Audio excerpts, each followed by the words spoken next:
It's Hannah Sadroba from Toronto Humane Society, and today we are so excited to bring you a very special segment with one of our very own experts, Beverly McKee, our Public Training Programs Division Manager. We're also joined today by Mr. Bossman, who is my very own foster pup and also a adoptable animal. He will be available tomorrow and going to his forever home. We're going to give it a few moments here just to let some people join in and hang out while we get comfy, and then we're going to go ahead and flip it to Beverly. So today, guys, we're going to be covering topics, a wide range, anywhere from how to socialize your puppy to how to look for a good trainer. We know there's a lot of information out there. A lot of people are interested in adopting animals right now, and so it's even more important that in the socialization period, the development period for these animals, they receive the proper training. And so we're going to dive into all of that good stuff, how to choose the right trainer, and why Toronto Humane Society training is really stand out. Boss here is, like we said, an adoptable animal. He's going home tomorrow, but if you are interested in animals just like Boss Baby here, head on over to our website, torontohumanesociety.com, for more information on how you can bring a forever friend into your house. We also are going to be doing a Q&A session at the end today, so be sure while you're listening and checking in, start thinking of questions and then throw them in the chat section below. In the comment section, we'll toss them up on the screen and Beverly is going to be able to address them. If we don't get to your questions today, guys, no worries. You can add them in the comments later on, as all of these segments are going to be saved on IGTV as well as our Facebook page for future viewing. Without further ado, I think we've got enough people on now, so I'm going to toss it to our wonderful in-house trainer, Beverly McKee. Thanks for coming on today, Bev. Thank you, Hannah. I'm really excited to be here. All right, so I'm just going to go ahead and start here. So Bev, tell us a little bit about your experience and what it is that you do here at Toronto Humane Society. Okay. I'm the program manager of the Public Training Services Training and Care Support Department. So essentially, I'm a certified trainer and a certified behavior consultant, with my specialization being in dogs. I carry certifications from the Certification Council for Professional Dog Trainers, which is kind of the industry standard. As well, I'm an associate certified behavior consultant from the International Association of Animal Behavior Consultants. That's an organization that I also serve in my capacity as secretary to the board of directors. Cool. And tell us, Bev, how does that impact your role here at Toronto Humane Society? Well, really, I have the most amazing role in the world. I'm so invested in our larger goal, which is improving the lives of animals and, really creating these strong human-animal bonds. So how does that impact it? Well, hopefully, I bring a lot of experience to the role. Like a lot of people who become dog trainers, I started out as actually a dog walker. So I was that friendly neighborhood person who came to your door and picked up your dog and took them on a group walk or took them on a private walk. And during that time, I was able to grow a fairly successful little business. And I started getting really interested in what I was seeing in the dogs. I was really interested in how they behaved around other dogs, how they behaved around people, their different personalities, and basically the behavior they were showing me. And I started to dive pretty deep in that. Like most of us who started out as animal trainers, I went to my books. I'm going to talk a little bit about what is important to look for in an animal trainer, but essentially it's an applied science, and there's a lot of theoretical learning you have to understand about how behavior works and how behavior changes. So I went to the books, I did some research to figure out what do you have to do to become a dog trainer, like a real dog trainer, not just, someone who calls themselves a dog trainer, because I suppose we all are the second we pick up a leash. So I did the studying, I found myself a mentor, or 2 or 3. Lots of people were kind enough to help me, and then I basically went and did the work, wrote the certification exams, and started practicing as a dog trainer. So I bring that experience, which kind of draws from a bunch of different places, as well as my business development experience, working with a lot of dogs over the years, both as a private trainer and then when I was lucky enough to get offered this position with Toronto Humane Society, which is a dream gig for an animal trainer, come in and work with with animals, with a view to growing this sort of public-facing division to help pet owners out there. I jumped on it and I just, continue to apply my knowledge and gain more and more experience, and really get a really wide lens of understanding about how behavior change works, how we create those human-animal bonds, how we make our training for our animals, dogs and cats, just so wonderful for all parties involved. Really, training is a joyous thing, and we want the animals and the humans to experience that. It's also evidence-based. It's what we do. We get results. So piggybacking that a little bit, Bev, why would people choose Toronto Humane Society for their training needs? And can you speak a little bit to why it's the best training out there? There are a lot of reasons why I feel so strongly about this training department that we've grown over the past few years. I think the important thing that we really need to look at is, we don't just talk about it, we do it. So when we say that we have high standards for our trainers, we've actually operationalized that too. And what I mean by operationalize that is we've created criteria for our animal trainers. So the animal trainers that work with us at Toronto Humane Society, and work with clients as part of our department to help them work through their behavioral issues or train their dogs, all meet certain certification standards. So one of the things we really bring is coming in through the door, our trainers are already highly knowledgeable, experienced, educated trainers who have invested just so much of their passion and their time and those educational minutes that we all know we want to do every night, but it's a lot of work to become a certified animal trainer. So they've done that, and they bring that breadth of knowledge with them. Our trainers also really understand that when we start working with members of the public on helping them achieve their training and their behavior change goals, really our role is not to pick up the leash and take your animal from you and train them. We're all fairly good handlers. We've all been doing it for a long time. Our role is to actually be able to work with you, the owner, and break that information down so you become the de facto trainer of your dog while we coach you through the mechanics and what we call the criteria increases, which is we take the dog through different levels of learning, different stages of learning. We do the same thing with the cats. We have you working with your animal, because at the end of the day, it doesn't help you too much to have your animal behave really, really well only with me, or only with Jessica, or only with Louise, or only with Shannon. These are the trainers on the team who I speak so highly of.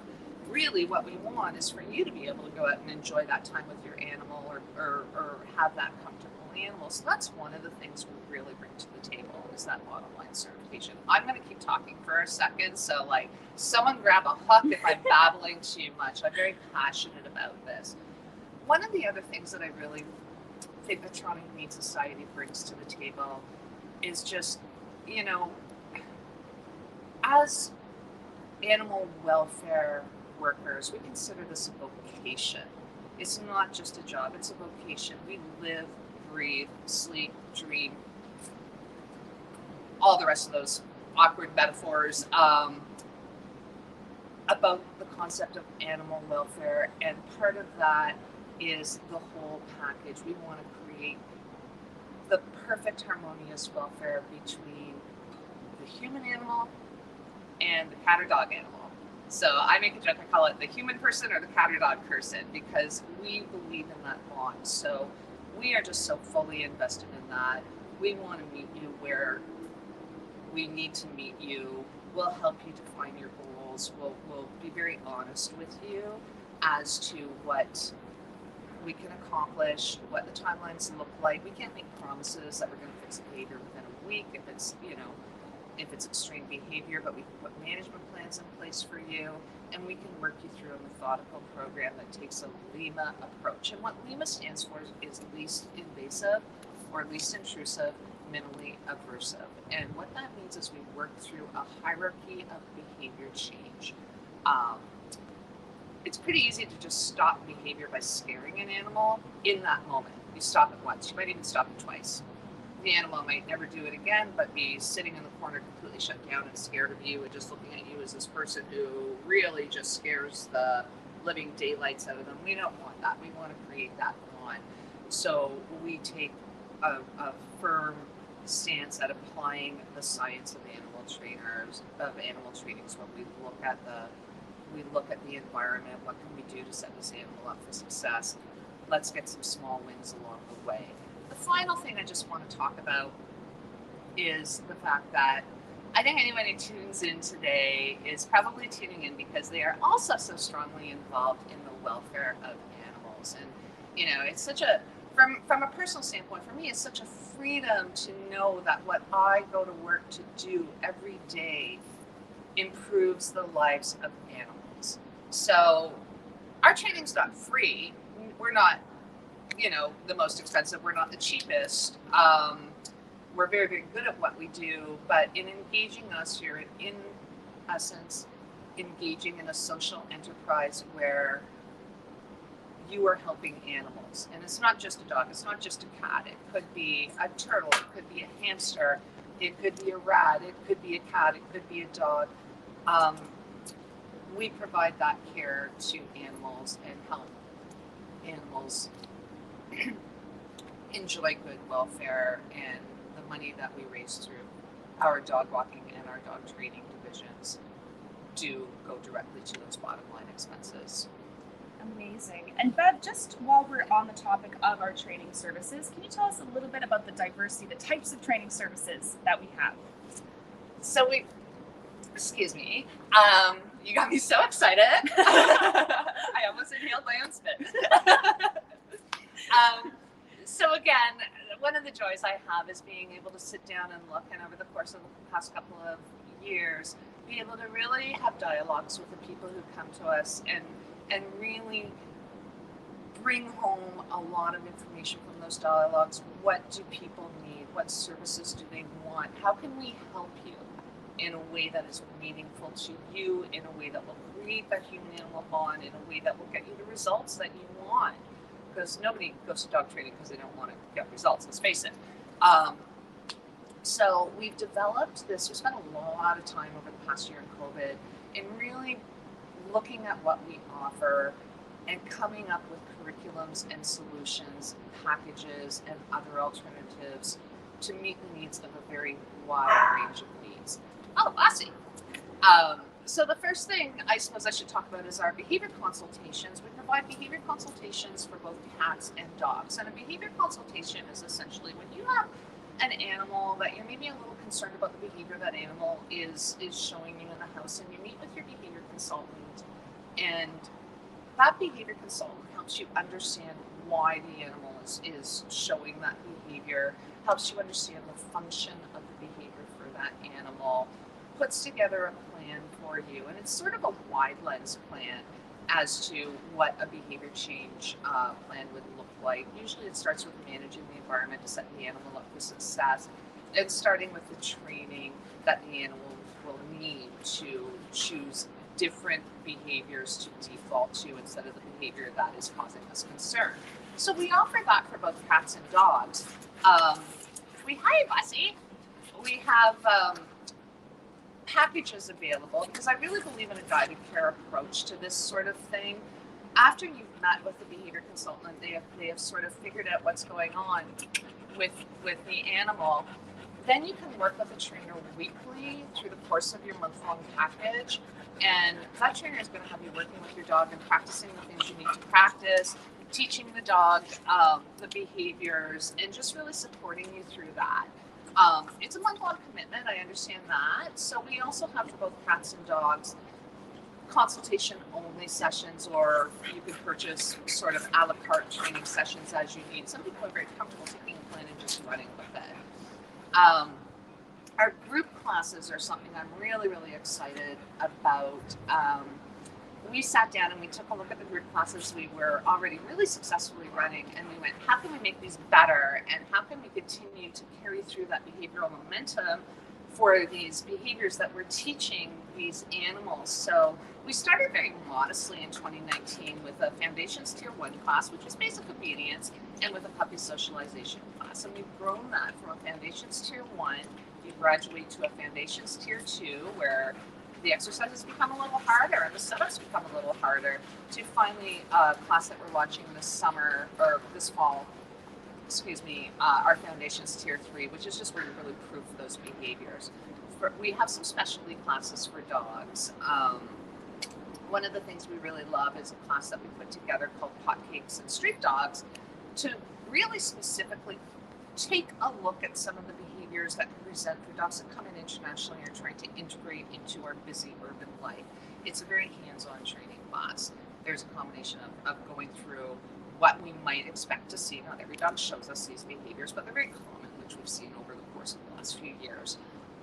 And each week we tackle a new topic. So if your dog does this, then here's what we do. Here's some training exercises to provide your dog with an alternative behavior to the behavior that might be concerning you. So that class has been really fun. It was certainly a lot of fun to put together. And people are really enjoying the very specific training. So it's not limited to just Hotcakes. We call them Hotcakes because a lot of those dogs are Hotcakes, but any dog that comes in internationally, or a new rescue or a newly adopted dog that might be showing some fearful behavior or some concerning behavior in the home because they're trying to settle in and their feels are not so happy because their whole life has been disrupted.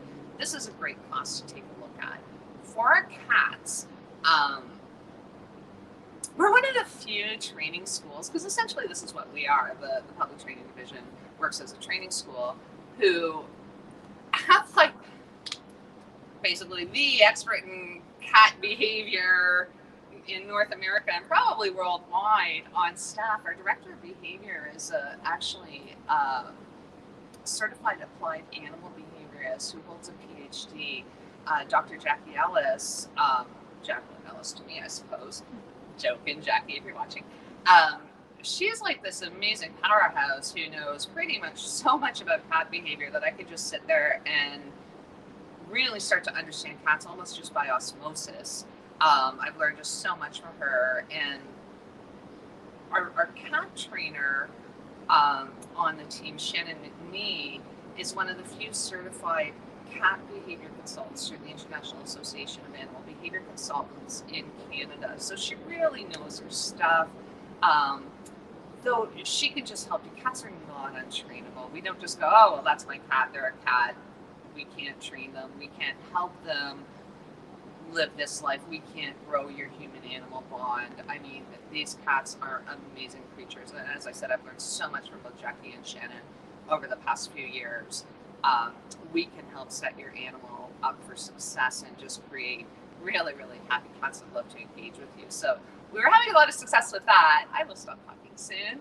So we decided, let's do cat classes. Like, cats love the enrichment. Here at Toronto Humane Society, we have these wonderful volunteers who come in and spend time enriching our cats.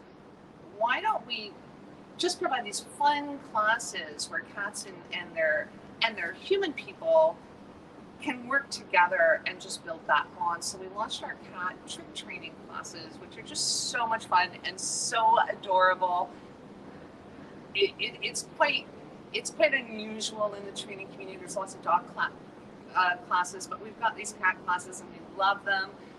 We've launched a kitten kindergarten class. Right now, all of our cat classes are virtual as well, because we recognize that it's probably not going to be the most fun experience for the cat to get loaded into a carrier, thrown in the car, brought to a strange environment, and made to work. So we do them virtually. I call it our virtual classroom.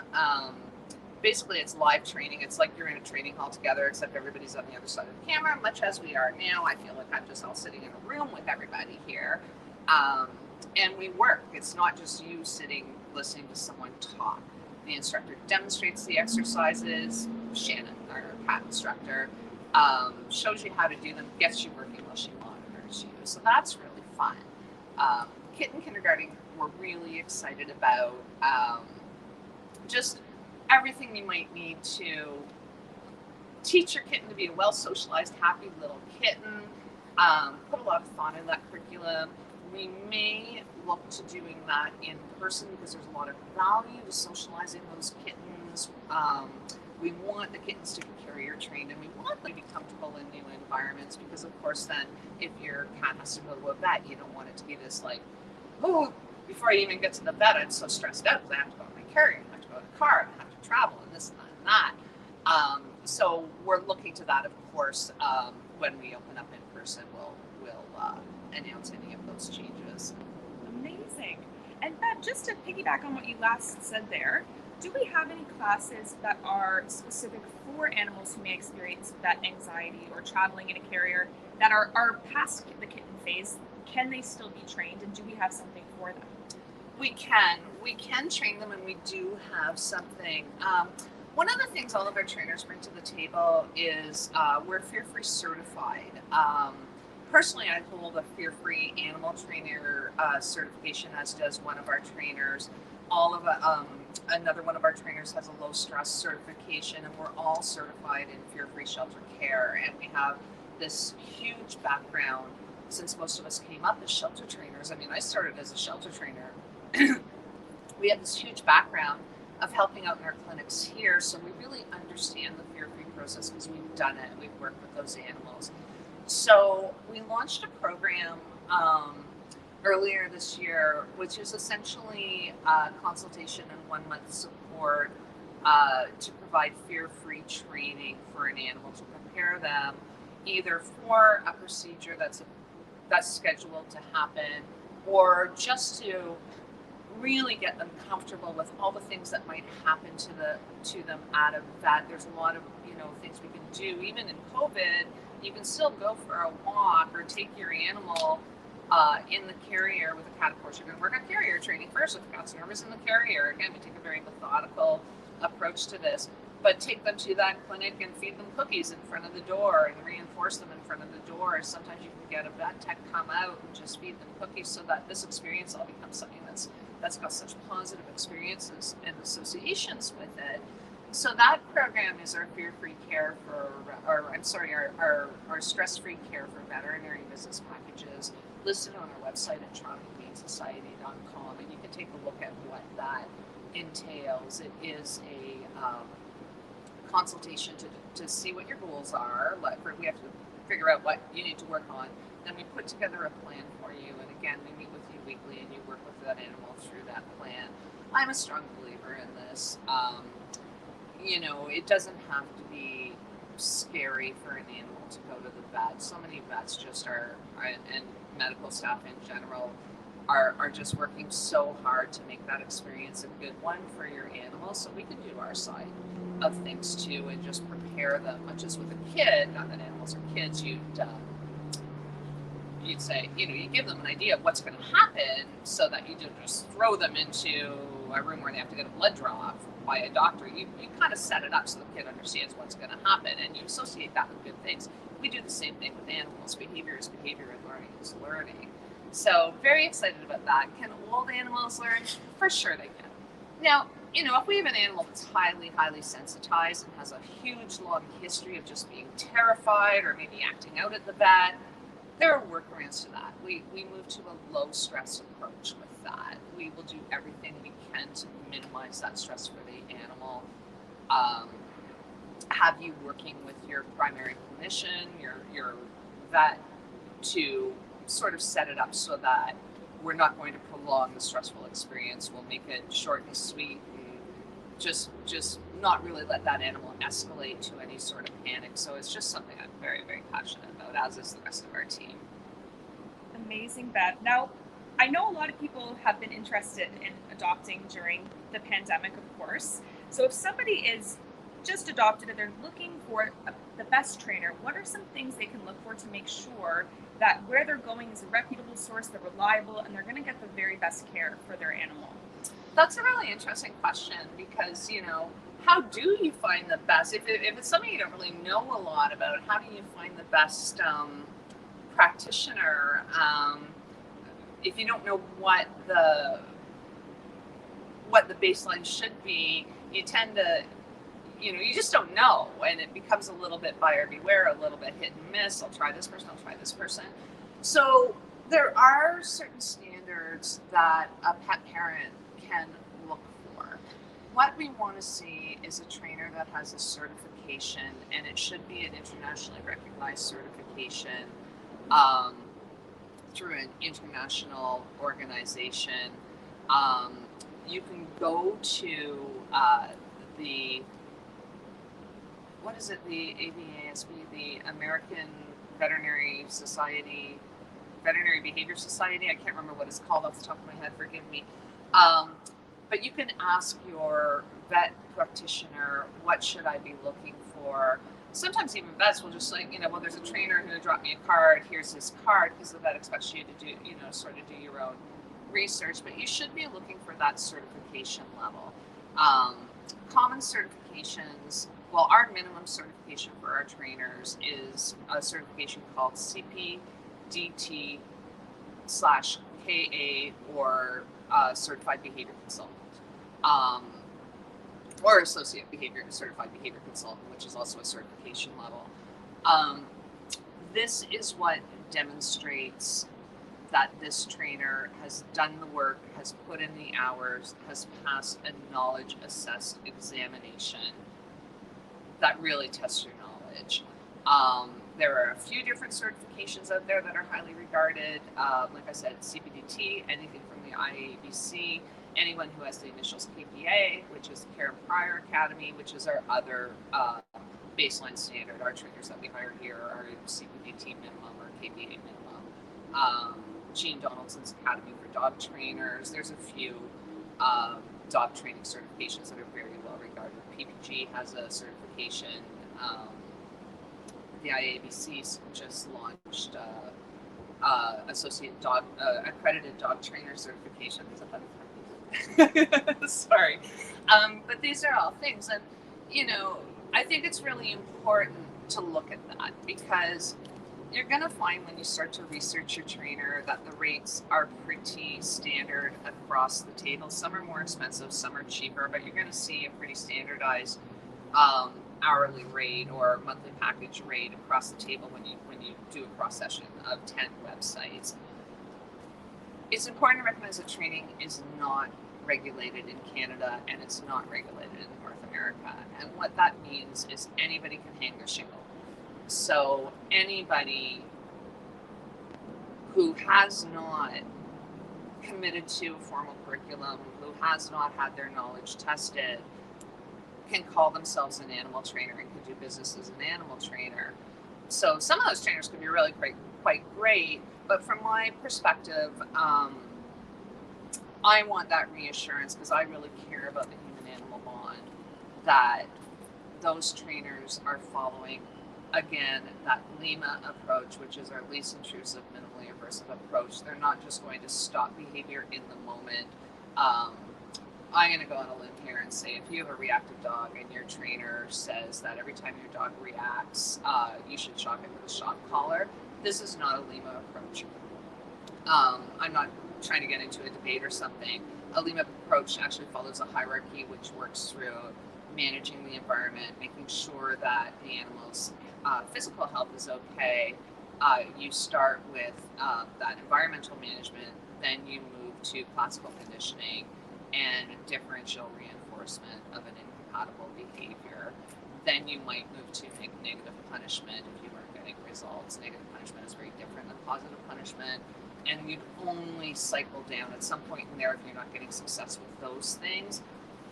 You are ethically obliged as a trainer to go, maybe there's something wrong with my training plan, because if your ego is too big to say that, that's a bit of a problem with me, because doctors consult with other doctors all the time, so why can't trainers? Then I would go to another trainer, and I do this all the time with my cases. I've got this amazing team of trainers. I'm going to go, I'm not getting results. What am I doing wrong? Can you look at my plan? And they say, have you thought about this? Did you maybe not think about this? Or, did you consider this element before you would even cycle down to where you would start adding positive punishment? We tend to not like to use positive punishment. First of all, nobody wants to.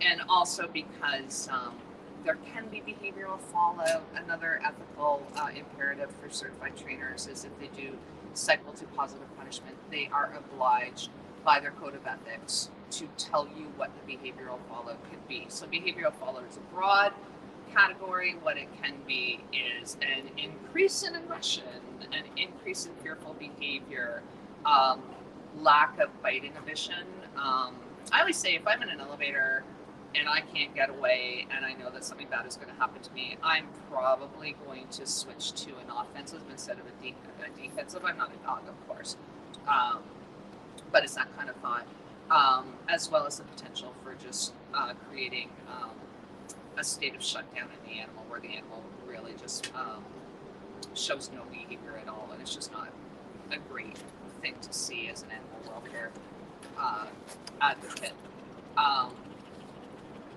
So that got a little heavy. I didn't need to go there, and I'm certainly not, I'm not being judgy in any way, shape, or form by talking about this. I'm just more so talking about what a certified trainer is ethically obliged to work through on that hierarchy of behavior change, and that's the approach you can expect from that certified trainer. Happy to answer any questions about that after the fact. Amazing. So to reiterate then, Bev, you're looking for positive reinforcement-based training and trainers who have certifications. That's bossy. She's trying to steal the show. And at Toronto Humane Society, we have all of that bundled into one place. So it's a one-stop shop for those looking to adopt and for those who are already have animals. Absolutely. Amazing. Now, my last question, Bev. Now, guys, get ready to throw some questions into the comment section because we are going to flip to our Q&A soon. But our very last question is that I understand we also have dog walking. Now, this isn't a service you would typically think that Toronto Humane Society would offer, but we now have it. Can you tell me a little bit more about how this service sets us apart from other dog walking services, and also how it can impact people who might be heading back to work or who are just looking for enrichment for their animal?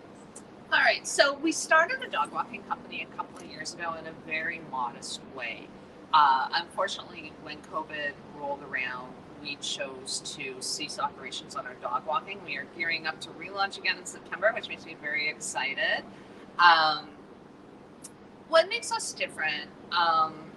We offer a choice of services. Because we have so many certified trainers on staff, we're pretty confident in offering training walks. Now, when I say training walks, I don't want to contradict what I said before, where I want you to be working with your dog because it is beneficial for you to be able to have those skills. We put a lot of thought to our training walks, so they're kind of a midday break in one, but that trainer is going to be working very intentionally through a plan that has been created to help your dog meet the goals, and that trainer is going to tell you what they're doing every week so that you can practice those behaviors as well with your animal. And at the end of your month-long package, you can meet with your trainer, who is going to literally meet with you and give you a handoff session, which means that they're going to show you the mechanical handling skills to continue on with your dog's progress. So that's a really nice option for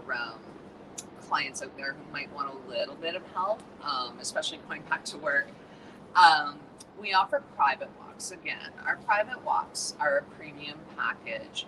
We recognize that not every dog is comfortable being put into a group dog walks situation. We wanted to be able to make sure that those dogs' needs are met too. So we do have a package put together for private dog walks. And again, for those happy-go-lucky, really well socialized and really dog social dogs who just are the life of the party and social butterflies, we will be offering group dog walks again when we launch in the fall. I really had a lot of, we really put a lot of thought into how we were going to be like no other or stand above the crowd, and really what we bring to the table at Toronto Humane Society is our existing handler level training system that we already had in place, because a lot of our dog walkers came from a shelter care position. These training systems are a combination of asynchronous and synchronous learning, learning theory modules, hands-on training modules, and skills assessments. So our walkers dogs go through 5 levels of training to correspond with 5 sort of levels of dog. We loosely categorize them by color. And at each level, they have to have worked a certain number of hours before they can be eligible to move on to the next level of handler. And what this does is it sets our approaches and handling approaches are to different behavioral needs. It teaches them to become experts at dog body language, because really your dog walker needs to be an expert at dog body language, because I know a lot of dog walkers out there. There are a lot of really fantastic dog walkers out there, and they are all so invested to make sure that your dog is having the best experience of his life or her life. So that body language training becomes very, very, very important. And then we have continuing education modules that our dogs go through to make sure that our dog walkers go through to make sure that they're doing okay out there. So the training is really important to us. Again, we're interested in that human-animal bond. I mean, my background's as a dog walker. I spent years in the field doing private walks, doing training walks, leading group adventures, which I absolutely love to do. And you really bond with those animals, and we are animal lovers. We just want to bond with your dogs. So that choice, I mean, I should talk about our dog walking service a little bit. When we relaunch in September, we're going to be relaunching in a few different areas. Watch our social media for a relaunch date. We also have a newsletter that we send out monthly telling you what's new with all things in public training services and care support department. Check TorontoHumaneSociety.com under what we do to get a sense of what our dog walking package is all about. A lot of frequently asked questions on there. And then shoot us an email, and we're happy to do a meet and greet with you and talk about your needs. Amazing. So now we have wrapped our little interview session. Thank you, Bev, so much for the amazing information.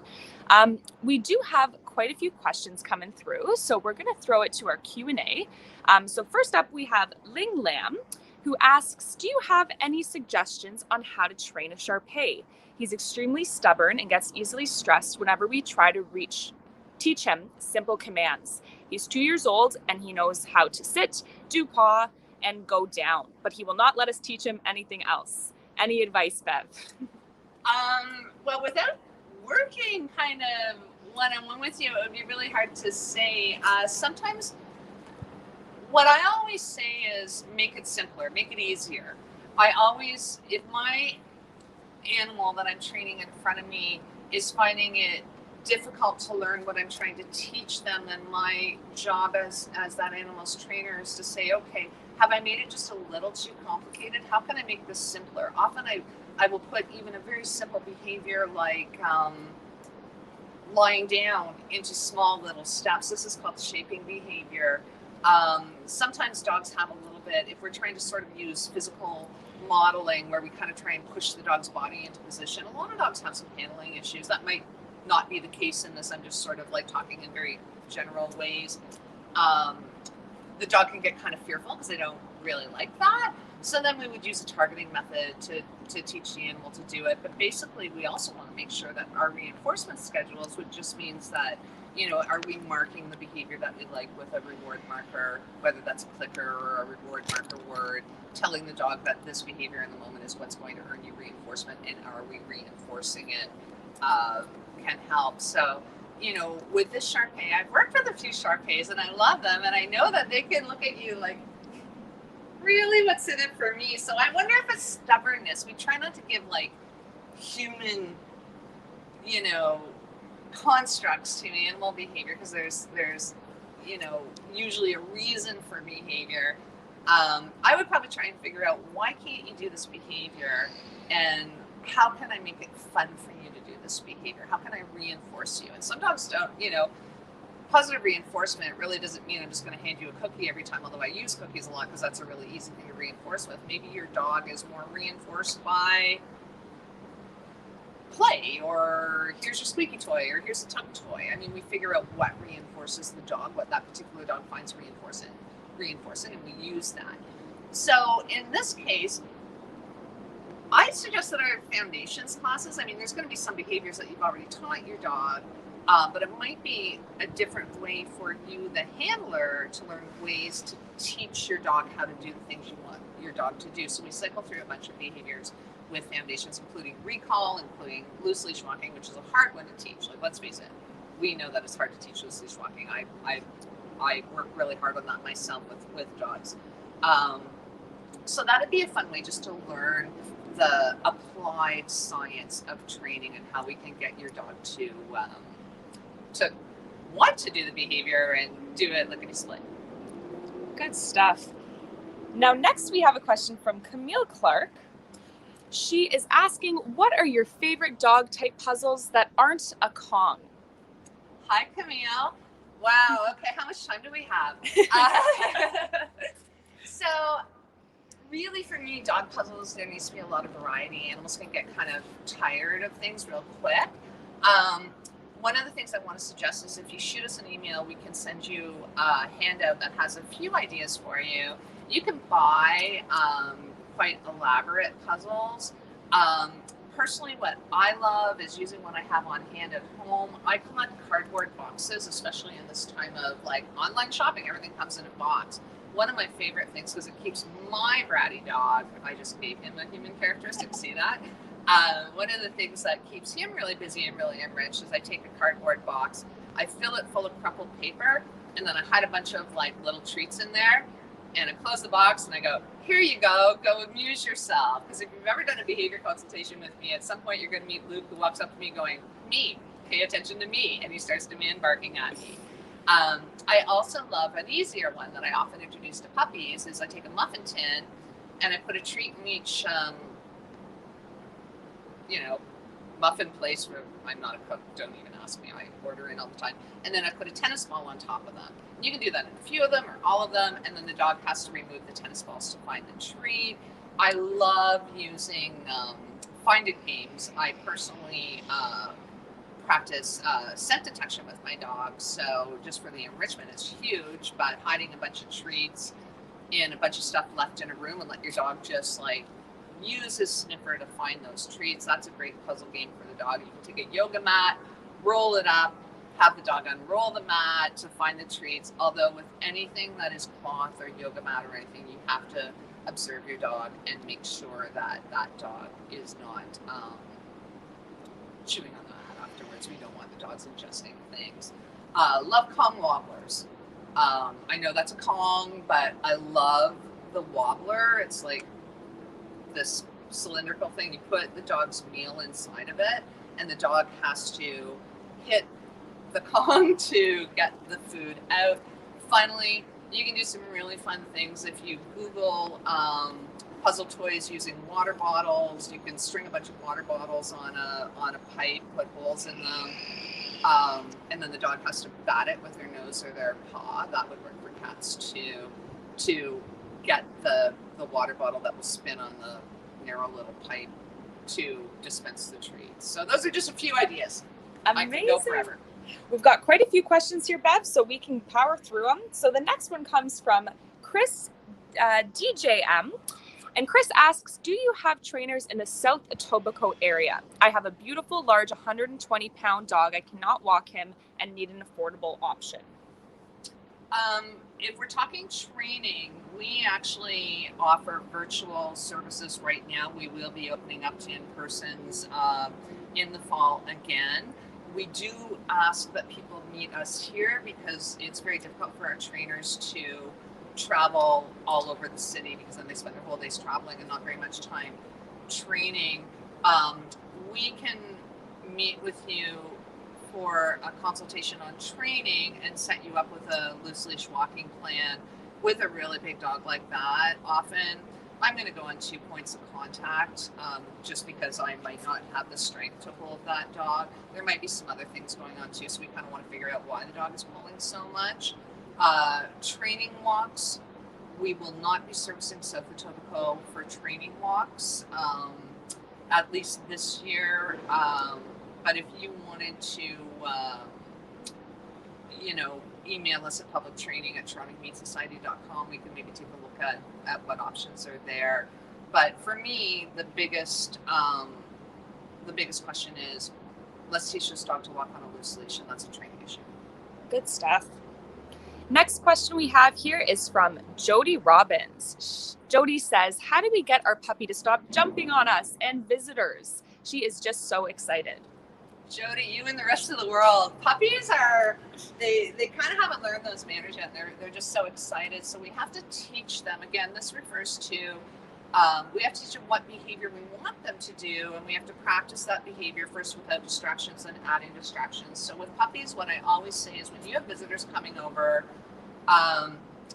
you might not be in training mode at that time because you have visitors coming over and you want to visit with your visitors. So that puppy can be behind a gate, or in his X-pen or in his crate or what have you. Bring the puppy out on a leash. What you want to do to teach this in a nutshell is avoid allowing the puppy to jump up and then saying off, because you are reinforcing the behavior by giving that puppy attention.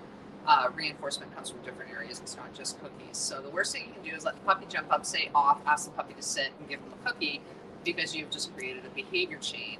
I know talking faster doesn't make me not talk as much. So essentially, what you want to do is get that puppy to default to a sit. So start by teaching your puppy a solid sit.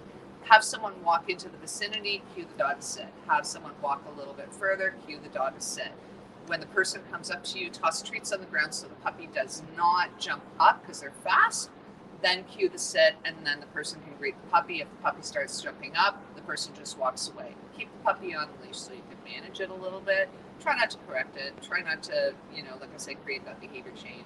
Again, these are things that come with training. That's a training issue. That's not a behavior issue.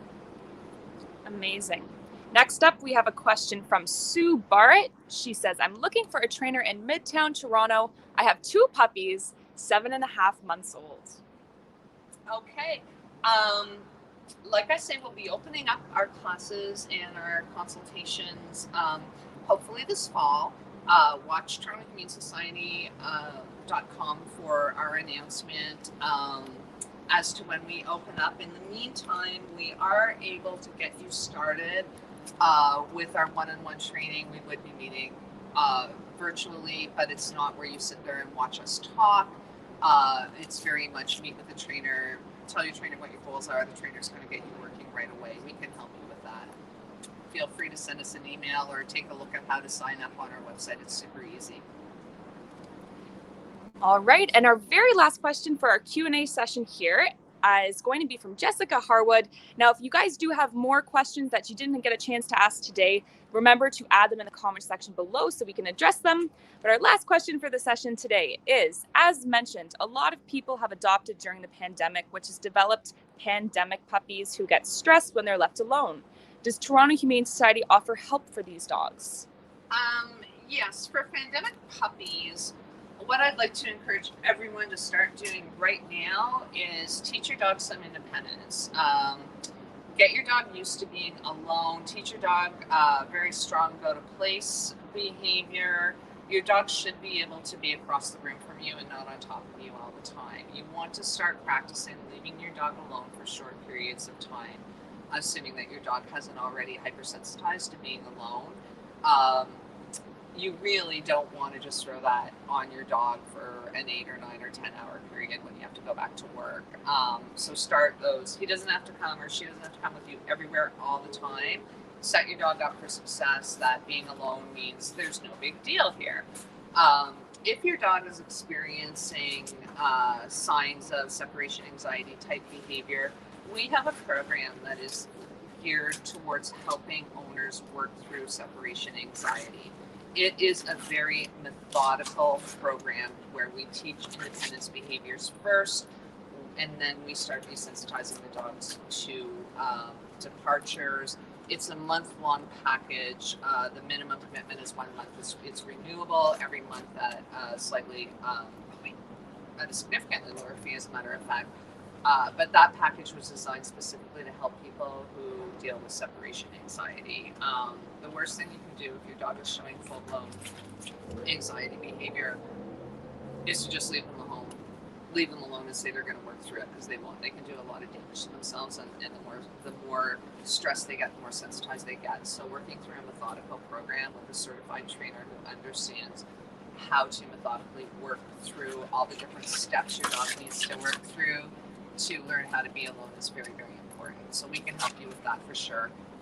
Amazing. It's outlined on TorontoHumaneSociety.com. And I know I said that was our last question, but I think we've got time for one more here, guys. So our very last question today is from Karen Wyman. She says, can old dogs be trained? I have 2 rescues, 7 years old, had them for 3 years, and I'd like to train them in recall. I want them to be able to be let off leash and come back when called. We can train old dogs, Karen. Depending on their learning history of ignoring recall, it might take a little longer than if we were starting with a blank slate, but we can Flossie, excuse me, 1 second while I take this out of Flossie's mouth. That we can certainly train recall. Again, we want to look at some certain, reinforcers in the environment that might set your dog up for success or to not be successful. And take a look at setting realistic goals. For example, if I have, a red bone hound who is literally bred to wander and to work independently and to take off and find all the animals, I might not be comfortable saying, yeah, you can take that dog to the countryside and let them go and they'll come on a dime. Those animals can be walked on a long line and hiked and such. But for most animals, yes, we can teach recall. We start again methodically. You start at the start. So I always say, you don't put your kid in piano lessons and 2 weeks later send them to Carnegie Hall for a recital. It takes a lot of methodical practice. So with recall, we start with short distances. We set up the environment so the dog can't take off, because until they know what a recall is, you're not going to get the recall.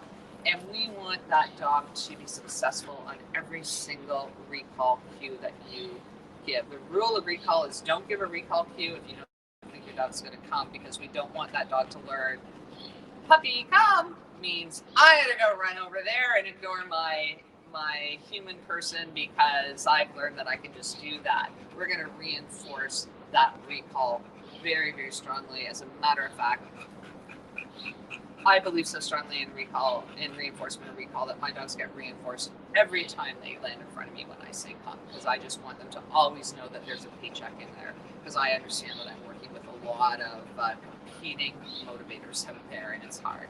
So I hope that's helpful. Again, we can help. If you would like to book one of our trainers to put together a recall training plan for you, we'd love to help you with that. Amazing, Bev.